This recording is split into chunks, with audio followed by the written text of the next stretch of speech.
They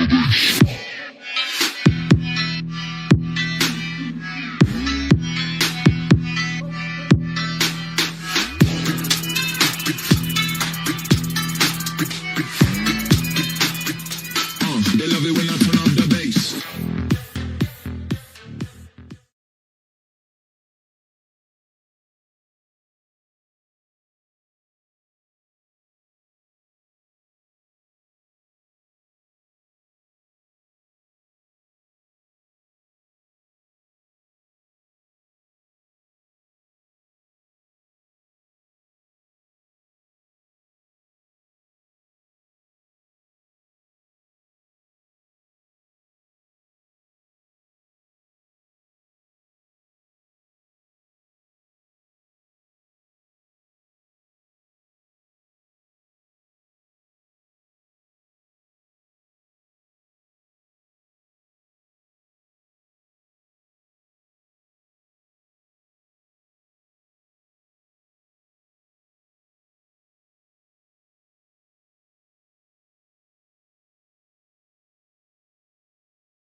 Welcome in Auburn.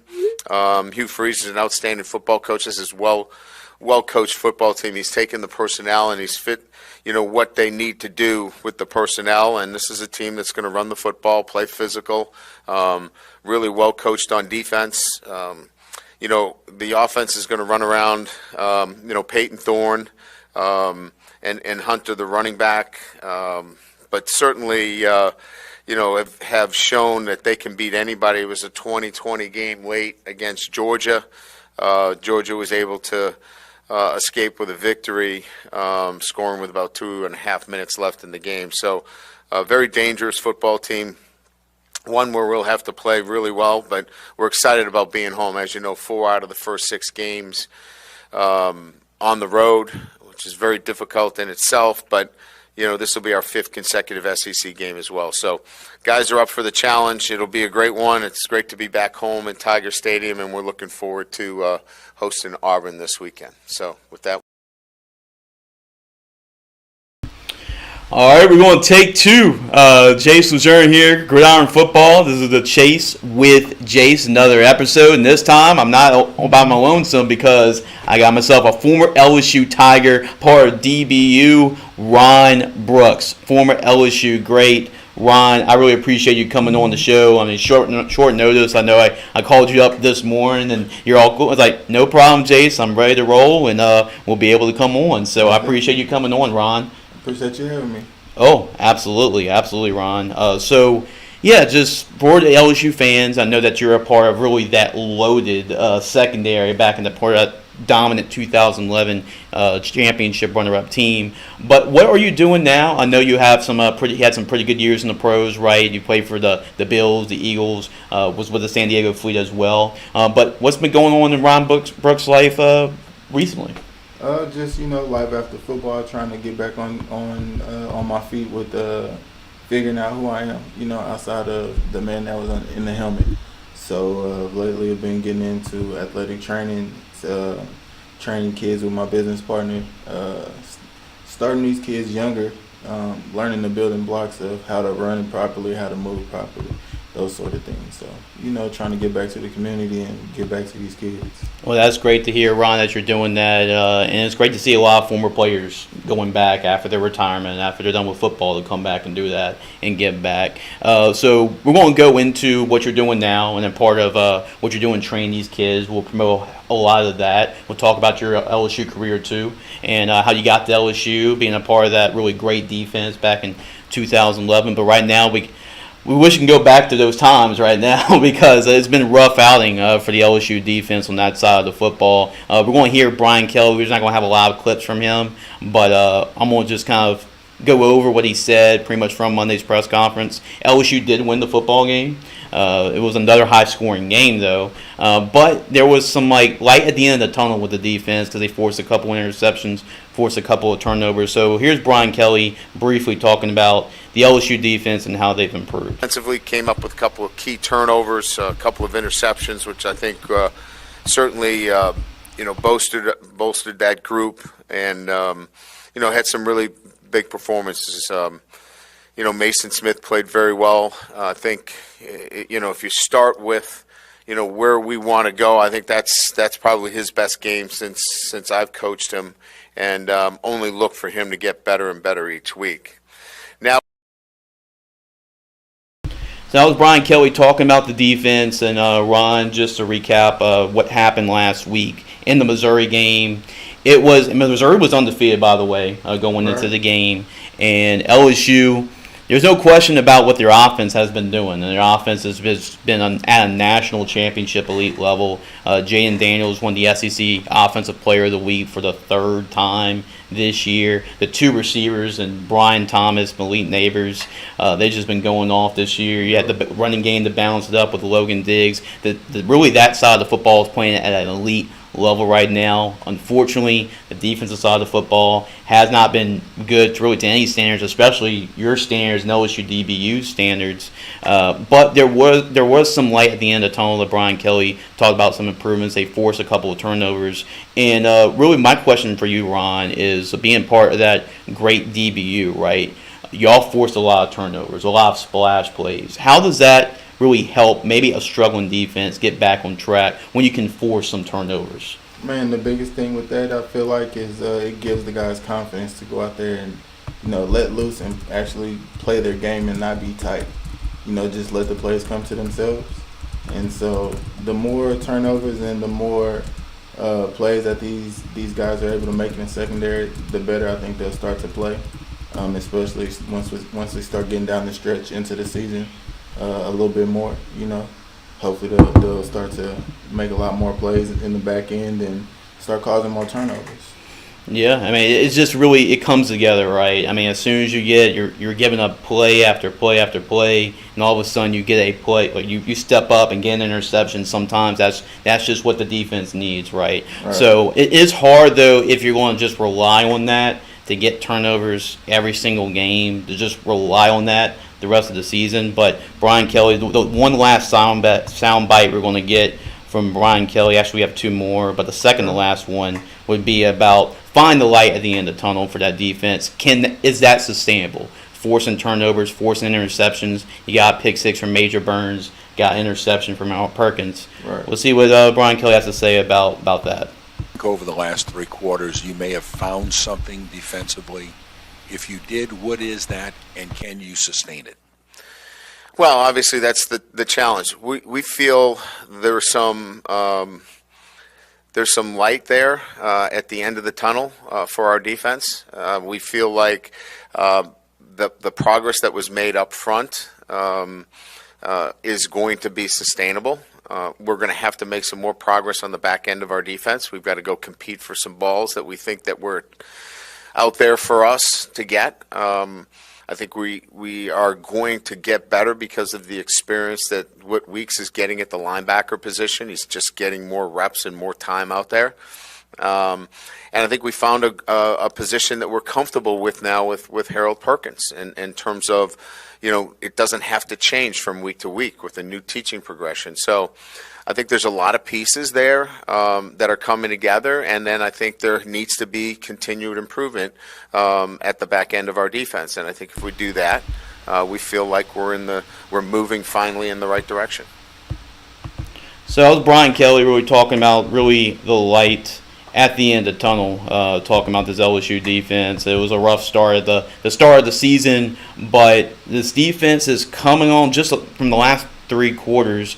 Ever since that Harold Perkins interception, Ron, I'm not sure how much you watched the game last week, but they only gave up 14 points really in the second half. So that's something you can build on for defense, and the pressure's starting to get there. And talk about really pressure, because the LSU defensive line was really hyped up going into the season with like Mason Smith and Jacobian Guillory and a lot of those guys. Kai Wingo was wearing that 18 jersey. So they were hyped up heading to the season. But for a struggling defensive secondary, how much you need to really rely on a front seven like that or front four like that to help you on the back end, because y'all were so talented back in 2011. But at the same time, y'all got great pressure as well from the front seven. So how much does that really help the secondary where we can get that pressure? Man, when you have a front four and even a front seven that can really cut loose and put pressure on the quarterback, make the offensive line really have to think and move, and really create a lot of havoc, it makes the jobs of the DBs a whole lot easier. We only have to cover for a short amount of time, the average play, 4 to 5 seconds. And if your front line can get after it in that amount of time, his quarterback's not going to have anywhere to go. He's either going to have to get rid of it, or he's going to make a bad play. So, it really starts up front with those guys. Absolutely, and it doesn't get any easier. The last soundbite we're going to hear from Brian Kelly before it's just me and Ron, really the rest of the show, is going to be the second half of the season, because you look, LSU is 4-2 right now, but it was really a road warrior type of schedule the first half of the season. You went on the road, even though you say it's a neutral site game. I don't really call it a neutral site game because you're going to Florida. Right. So playing Florida State, playing Ole Miss, right, and playing Missouri on the road, playing Mississippi State on the road.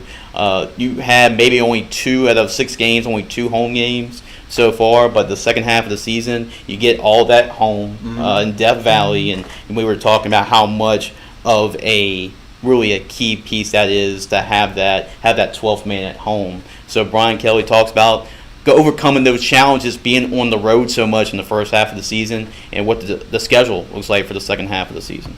Over the last 3 quarters, you may have found something defensively. If you did, what is that, and can you sustain it? Well, obviously that's the challenge. We feel there's some light there at the end of the tunnel for our defense. We feel like the progress that was made up front is going to be sustainable. We're going to have to make some more progress on the back end of our defense. We've got to go compete for some balls that we think that were out there for us to get. I think we are going to get better because of the experience that what Weeks is getting at the linebacker position. He's just getting more reps and more time out there. And I think we found a position that we're comfortable with now with Harold Perkins in terms of, it doesn't have to change from week to week with a new teaching progression. So I think there's a lot of pieces there that are coming together, and then I think there needs to be continued improvement at the back end of our defense. And I think if we do that, we feel like we're moving finally in the right direction. So Brian Kelly, you're talking about the second half of the season. We're pretty much halfway point of this season. This is my second year covering LSU football and being around Brian Kelly in the program. It feels similar but yet different, if that makes any sense, because they're 4-2, but it's like the exact opposite of the problems they're having from last year. If you recall, it was the offense having problems and the defense doing a really good job on defense. But this year, it's more the opposite. It's more the offense is on fire, but the defense can't figure it out. But LSU went on a run. They figured it out. Do you think that LSU has what it takes to figure out some of those problems and get on the run? I mean, let's be honest. It is LSU, so there's no lacking in talent there. It's up to those guys that step on the field in between those lines. Ultimately, they can get coached as much as they want to, but it comes down to how bad do they want it. You know what I mean? There's a lot of missed tackles, a lot of head being put down. Sometimes lapses in coverage, and sometimes you can attribute that to the guys being young or whatever the case may be. Sometimes you get busts in coverage, and you just have a bad play. But it's happening too often. So there's some things that those guys got to figure out and get it figured out pretty quickly if they really want to have a chance to see themselves at the end of the season trying to win first of all their division and then move on, and hopefully have a chance to play for a national championship. Just based off your experience, Ron, as far as like technique tackling, because you talked to me about what were some of the problems. Actually, what were some of the problems off air of this LSU defense, especially in the back end. You're saying first thing, tackling, getting these guys on the ground, and we've seen so many missed tackles too. Just really throughout the season, the Ole Miss game that you watched, I think there was one play where LSU had a chance to get off the field on third down, and they missed a tackle on an Ole Miss receiver, and he was able to go up down the sidelines for 34 yards, but it should have been like a 6-yard pickup. But my question is to you, Ron. I mean, as far as like tackling, it's hard to really play technique and practice technique during the season because you're game planning for the next opponent. So how much can you really focus on tackling and the fundamentals during a week of game prep and practice? You got to take those reps even in practice as if they were game snaps.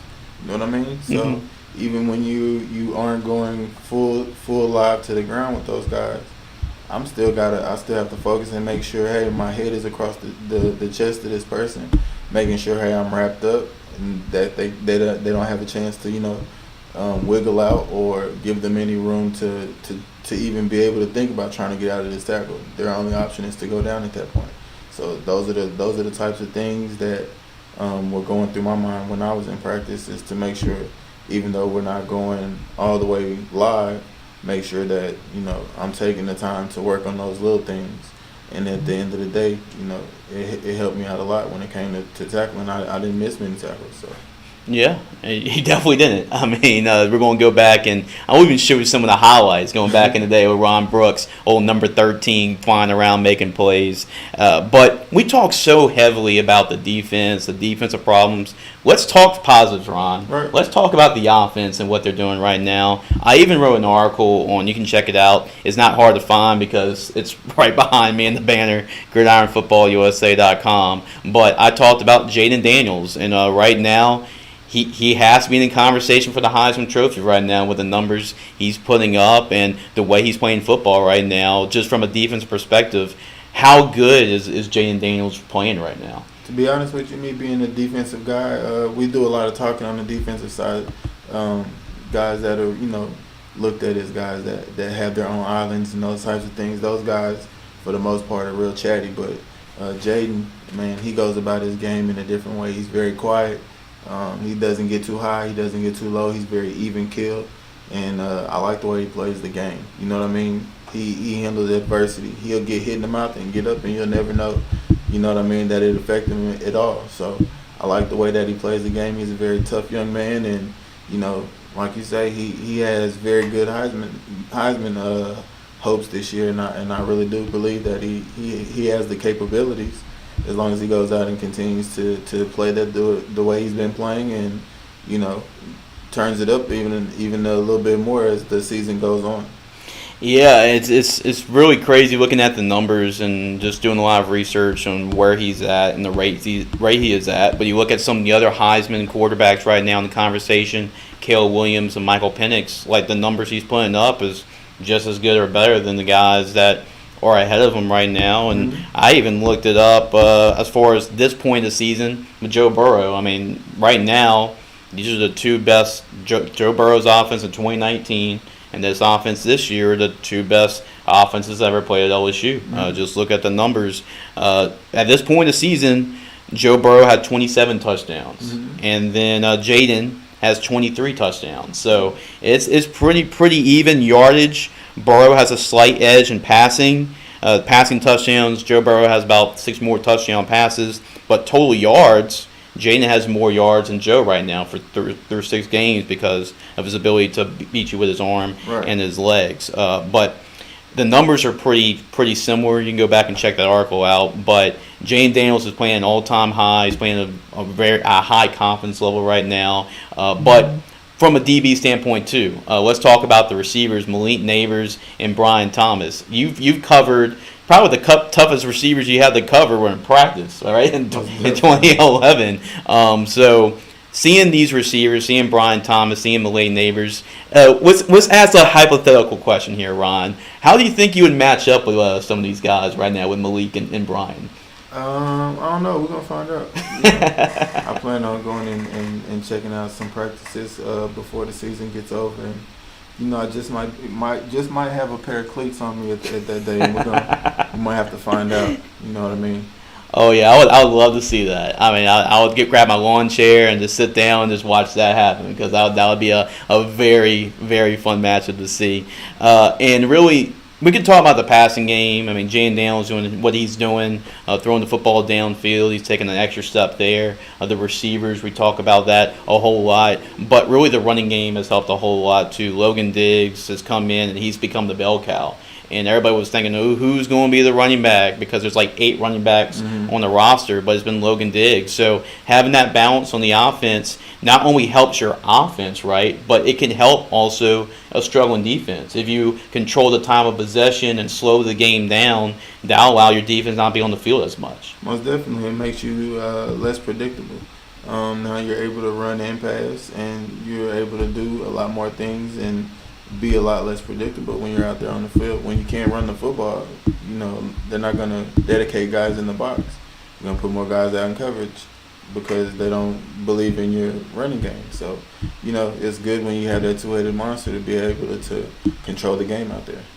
Yeah, it really helps because Jaden can run, obviously. I mean, he's got wheels, and with that zone read that they do, running the football. I mean, it's hard to stop. What do you defend? You defend Logan Diggs, or you defend Jaden Daniels. So that's very tough to defend, and you can tell just another year in the system has made a wide range of difference there.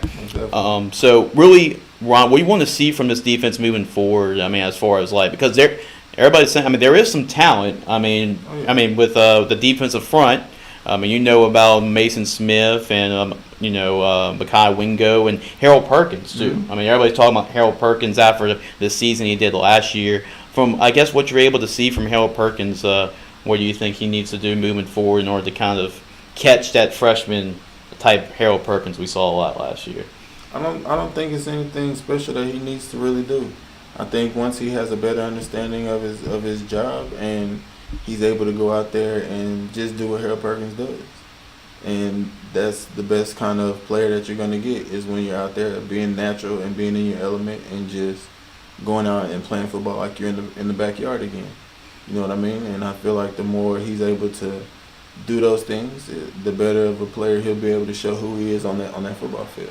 Yeah, absolutely. I mean, as far as playmaking, the way he just flashed onto the scene as a true freshman, is very reminiscent of some of the teammates you played with. Like Tyrann Mathieu was just always around the football, always making plays around the football, and he was doing it as a freshman too. Right. So seeing that remind me a lot of him as far as being around the football, making splash plays. So having that quality is just one of those things that you either have that or you just don't. Yeah, just like you mentioned with Tyrann, there was nothing that you could coach that really happened with him. The way that the ball would just gravitate towards him. There was no times that he just worked on it. It was just him being him. And when you're playing football the way that he played football, good things are going to happen. And so I think that's one of those things with Perkins as well. He goes out there and he gives it 110%, and he goes out there and just plays the game the way it's supposed to play, and good plays come to him. Yeah, and anything last week, he was showing that he doesn't just go in the backfield. He's not just a one-trick pony as far as getting in the backfield and sacking the quarterback. He had an interception, which was huge in that game against Missouri, actually, and also altered a kick as well in that game too. So those are all important things. Just being around the football. If something doesn't work, find another way to impact the game. I feel like the great ones do a good job of doing that. Of course, you always have to, whether it be offense, defense, special teams, whatever you can do, whether it be hyping the crowd up. You never know what you can do with your energy and with your, you know what I mean, just the vibes that you give off. So. Yeah, for sure. And then let's go over the numbers real quick from the game last week. Like I said, Jaden Daniels, third time SEC Offensive Player of the Week. He was 15 for 21, 259 yards, and 3 touchdowns passing. Also ran for 130 yards and another touchdown. Malik Neighbors, he had 5 catches, 133 yards, and 2 touchdowns. Brian Thomas, 4 catches, 66 yards, and a touchdown. So it's pretty crazy looking at the numbers. Mason Taylor, don't forget about him, the tight end too. Another touchdown catch. So really looking at the offense, I mean, can this offense get any better than what they are? Or do you think they've hit their ceiling? Because I don't know how really good you can get with the way they're playing right now. It's still early on in the season right now. You know what I mean? You said that they're 4-2 right now, so they still have a lot of room left to grow, and they still have a lot of knowledge and things that they can get better out there in the red zone and out there in the field as well. You know what I mean? So until they're executing perfectly out there and running on all cylinders and clicking like they have the capability of doing, like you said, the sky's the limit, and they don't really have a cap right now. As much as they can get done, they'll get done. So as long as our defense can hold their own and keep guys from scoring, that offense is really going to be a very potent thing the rest of this season. I just got a text message from boss Andy. He's saying, "Man, Jace is with a former LSU great, showing off a little bit." I appreciate that. Yeah, and speaking of that, that's a great transition for what we're about to do right now. I got a little surprise for Ron Brooks. So before we go and show off the highlights, let's go over your career at LSU. Okay. 53 games, finished with 90 tackles, 12.5 TFLs. Talk about as a DB getting the backfield a whole lot. You certainly did. 3 interceptions, and I believe all 3 of them were returned for touchdowns, right? Yeah, that's my thing. A lot of people ask, how many picks did you have? I tell them I only had 3, but they all went back for touchdowns. So, you know, Pretty good percentage there, huh? 100%, baby, 100%. And 5.5 sacks. And that was something you did masterfully as well, is when coming off the edge, coming off a blitz. You were great in that Ole Miss game a couple of years ago, too. I believe you were SEC Defensive Player of the Week for that game. Just what was it about your ability? Because, I mean, it's hard to get in the lineup when you have Tyron, when you have Mo, when you have Brandon Taylor, when you have all those guys. And I'm sure I'm missing a bunch of more names, but what did you have to do? You were excellent on special teams, too. What were some things you had to do in order to see the field when that group was just loaded? You just said it. I had those guys on the football field, and for me, it was either you had to show up, which is what we required of each other every day in practices and even walkthroughs, meetings, whatever. We were required to show up each and every day, and it was a competition. It was fun, loving competition, but nonetheless, it was some fierce competition going on, you know what I mean? And so everybody was pinning their ears back and trying their best to be that guy that goes and gets that next big play and makes the next big play happen. So I definitely feel like having those guys with me in that secondary and even on that team, they pushed me and made me a great player. Yeah, and let's go back. Let's relive some of those great memories, right? And let's check it out. Look at that. Old number 13, baby. You know. So, man, I mean, just talk about getting a monster. I'm sure LSU would like to have a DB right now with their mindset right now, play like Ron Brooks. It's time to eat.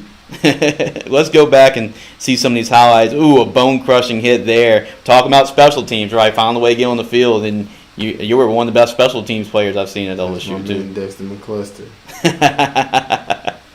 There's a pick six. There's one of them right there. ULM, I believe it was. First one ever. And that's against Ole Miss, a sack.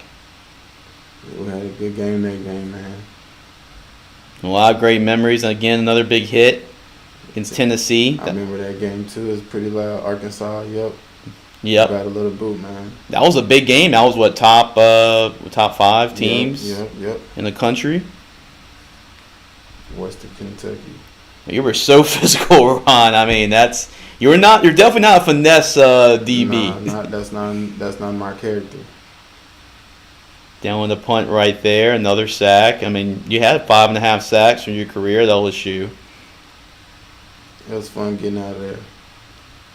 What do you enjoy more, Ron? Just going at trying to get the quarterback, or getting a pick? Man, it was all fun to me. It was just the atmosphere and trying to come out there and show up each and every week. You know what I mean? So you're playing with this defense. I mean, I just have to say, I mean, y'all are just loaded just from not only the starters, but the 2 deep, the 3 deep. I mean, y'all are just so deep in those great deep championship defenses.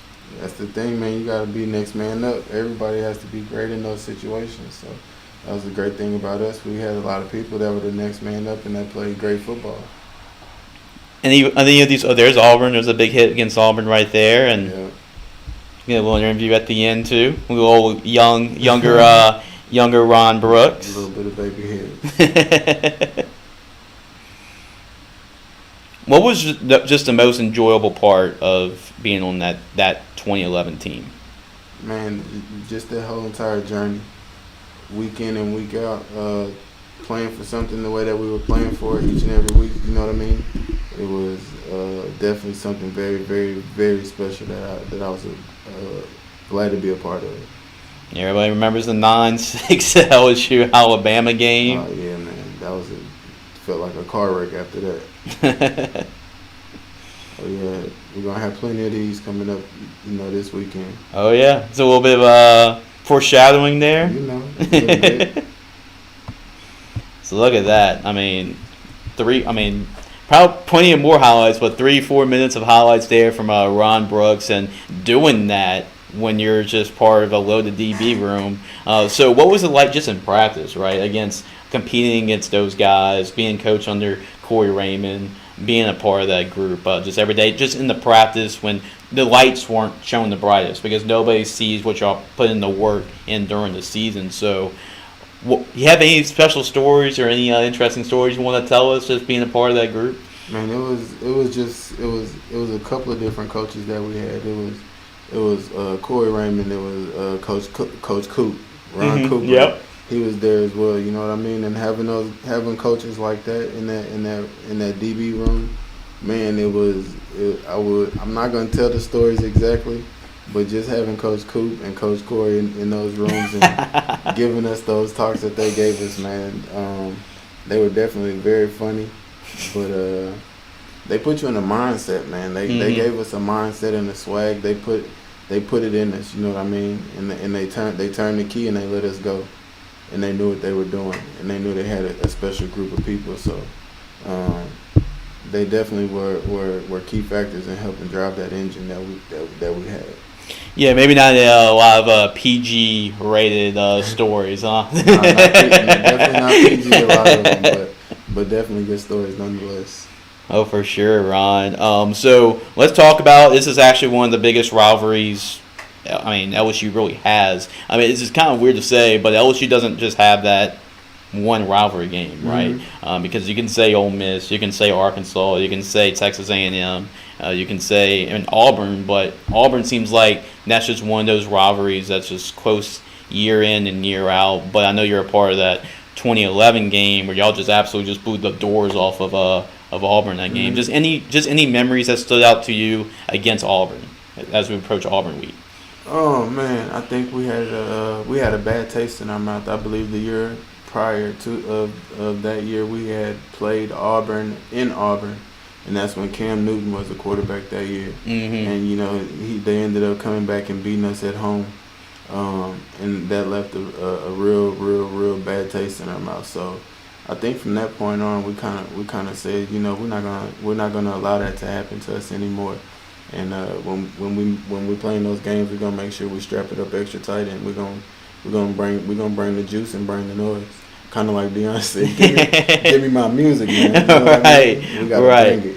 What's your thoughts on Deion Sanders and what he's doing at Colorado? Just bringing the swag, bringing just the culture there, a winning culture there, and that as far as recruiting goes, I don't think there's any kid that does not want to play for Deion Sanders. I will say this: I grew up in Dallas. I grew up watching, the Cowboys from a young age, and I'm not really a team guy.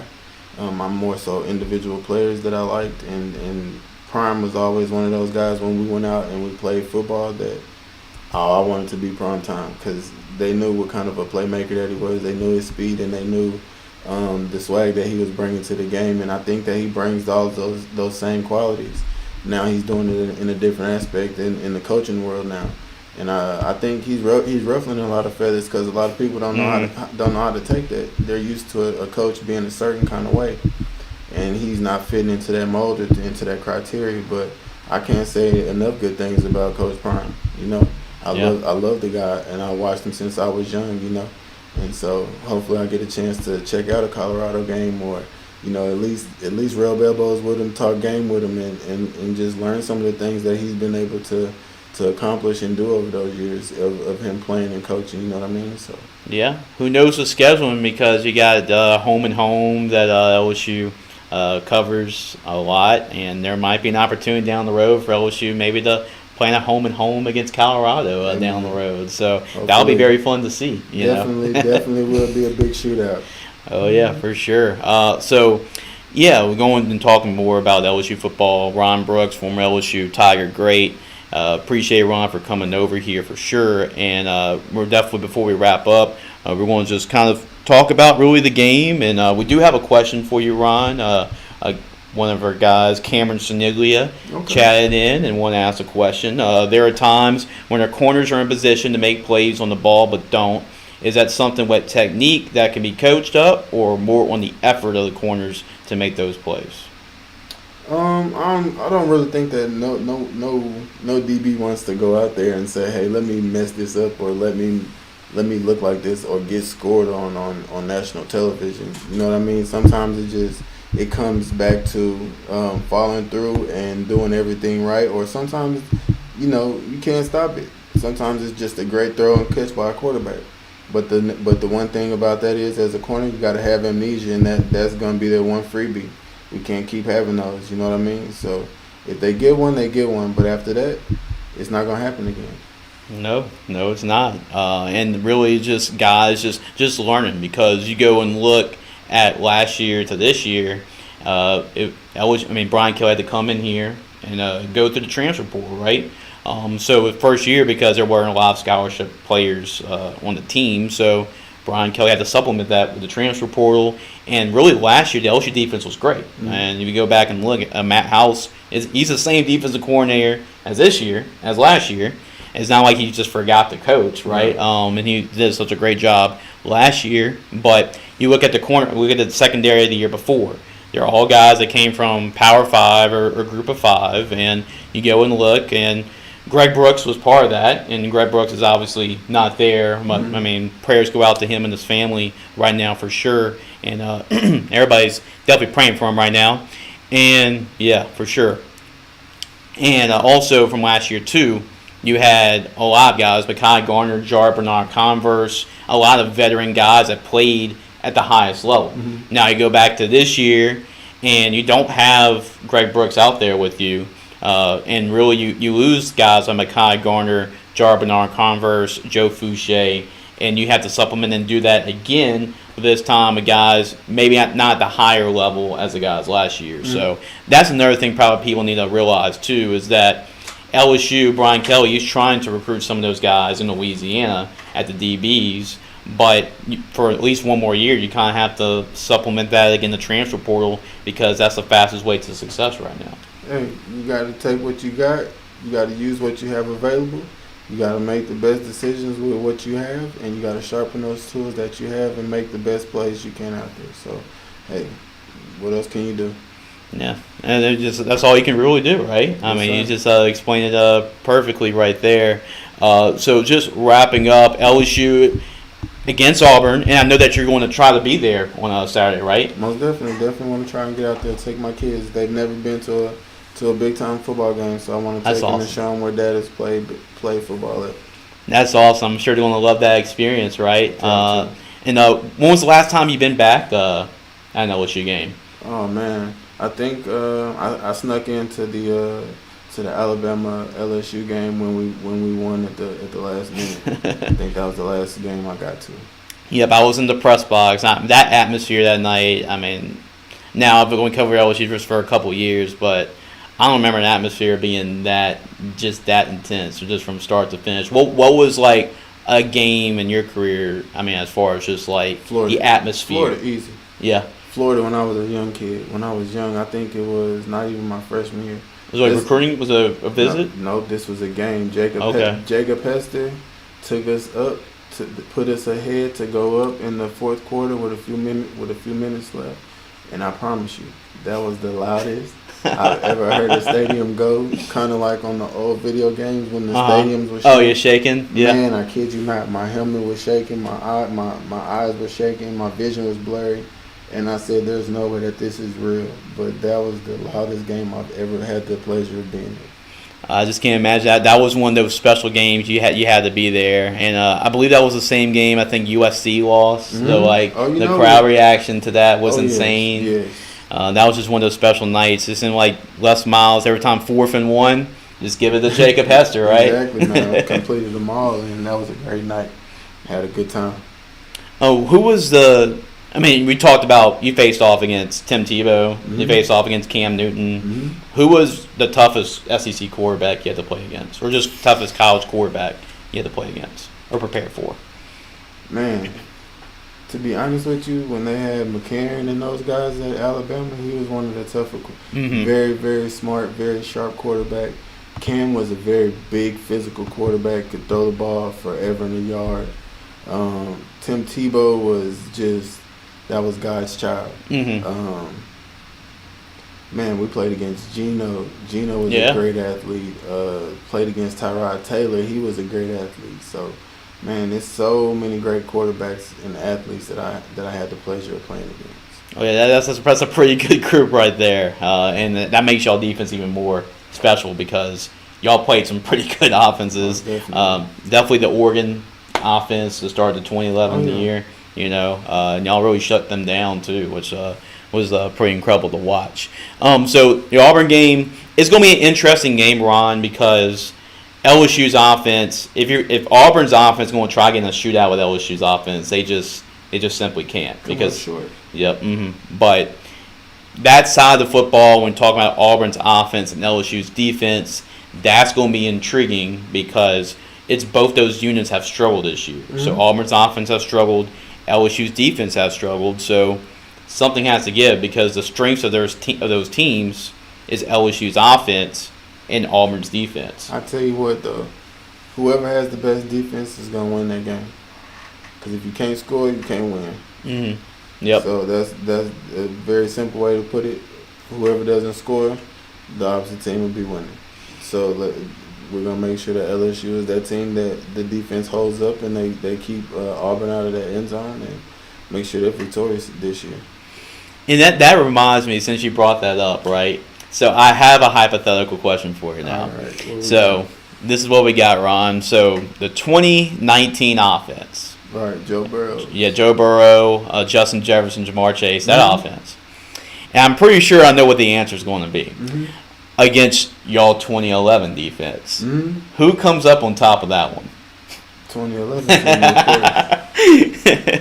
course. They now don't get me wrong. That 2019 defense was very good. Very, very good. But there was just something special about that 2011 defense that you got a lot of guys now, and even a lot of them are still playing now. So they're still playing against those guys now. So that just lets you know, and that's a testament to how good those guys are, how good of a pro they are, and how well they know the game. So I'll just say that the 2011 team was a very special defense. Yeah, that really was. Going back and watching that, it was great seeing that defense fly around. And man, I wish to go and sit and watch that game because after all, Ron, defense wins championships, right? So right. That's really the name of the game. So yeah, it's going to be an interesting game. I'm going to have a preview about the LSU Auburn game coming up, and I won't give my score predictions now. I'm going to wait till kind of towards the end of the week. But do you have a score prediction for Saturday? We're going to go LSU 42. We're going to go Auburn 14.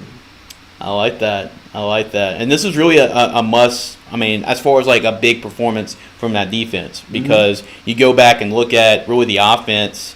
The offense is going to score their points. They can score pretty much anybody in the country. But defensively, you're playing against a struggling Auburn offense. They're running two quarterbacks at really one time, too. They're trying to figure out their quarterback rotation there. You're at home. You got the fans to your side. Yep.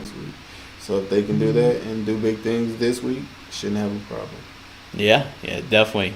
So we'll see. We'll be there. I'll cover the game, and Ron's going to be there to cheer on that LSU defense as well. And I appreciate Ron coming aboard. And actually, what we were talking off air, we're going to have more Ron the next couple of weeks. We'll actually have Ron and Marcus Randall, so be like the three amigos, right? So it'll be a chance for all three of us get an offense perspective from Marcus, and then get a defense perspective from a great Tiger great like Ron Brooks.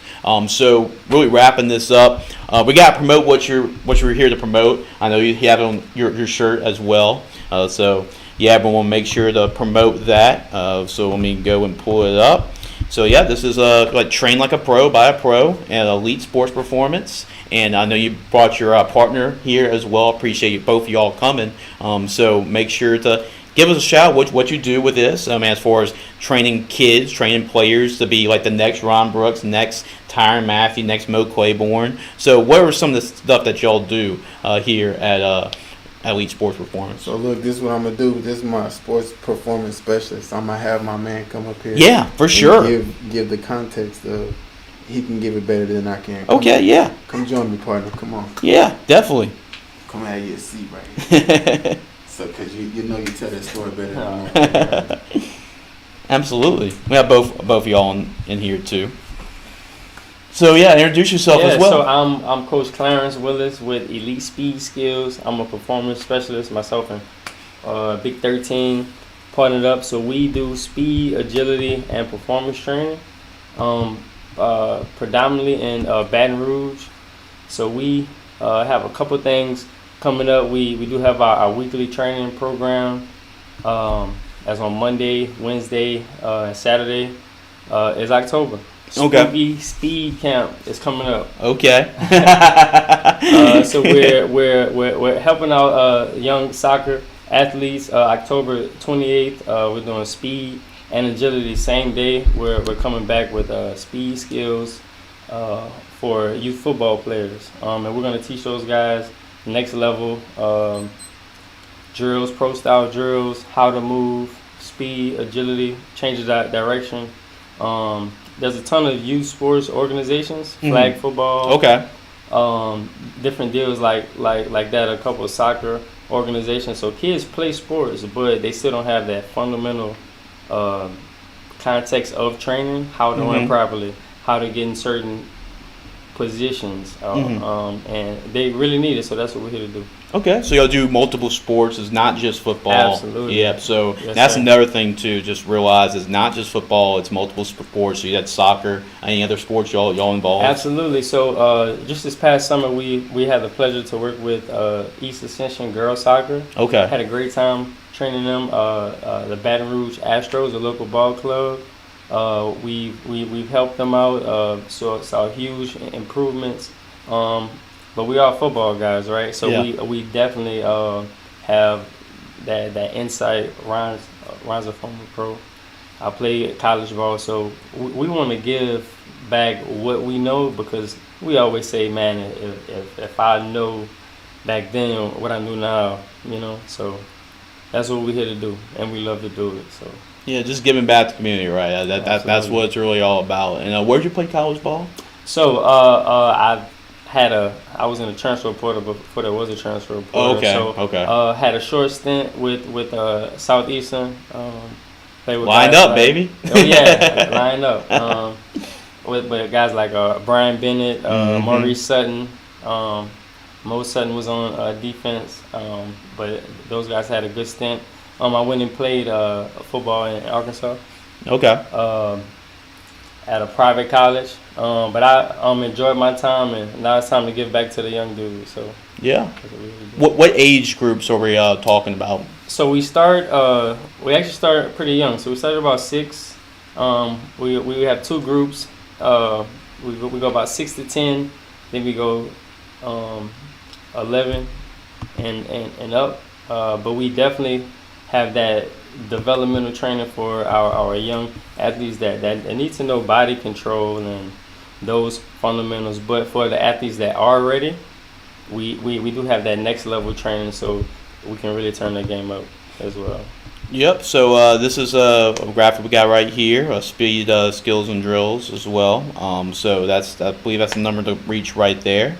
And you talked about that it's October, so y'all got some events coming up. You just mentioned that. Absolutely.